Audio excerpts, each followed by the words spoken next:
అందరికీ ఉలవలు అనగానే ఉలవచారు గుర్తు వస్తుంది. కానీ ఉలవలతో చాలా రకాల వంటలు చేసుకోవచ్చు.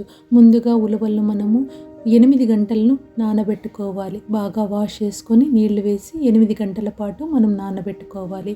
తర్వాత దీన్ని కుక్కర్లో ఉంచుకొని 8 విజిల్స్ వచ్చేంతగా మనము ఉడికించుకోవాలి. ఎంతో అద్భుతమైన బలమైన ఆహారం మనకు ఈ ఉలవలను అందిస్తాయి. ఉలవలు ఇంకా గట్టిగా ఉన్నట్లు అనిపిస్తే ఇంకా ఒక 2 విజిల్స్ ఎక్కువగా రానిచ్చుకోవచ్చు. దీంట్లోకి పచ్చిమిర్చి, ఉప్పు మిక్సీకి గ్రైండ్ చేసుకొని ఇవ్వాలి.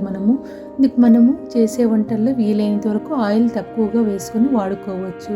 దీనికి పోపు పెట్టుకునేసి మనం ఈ ఉడికించిన ఉలవలను పచ్చికారము వేసి ఫ్రై చేసుకోవాలి. ఎక్కువగా ఫ్రై చేయాల్సిన అవసరం లేదు. దీనికి పైన కొత్తిమీరతో మరియు కొబ్బరితో గార్నిష్ చేసుకోవాలి. ఇది చాలా రుచిగా ఉంటే కడుపు నిండినట్లు అనిపిస్తుంది. ఆరోగ్యంగా ఉంటాయి. ఎక్కువ ప్రోటీన్, ఫైబర్ను కలిగి ఉంటాయి.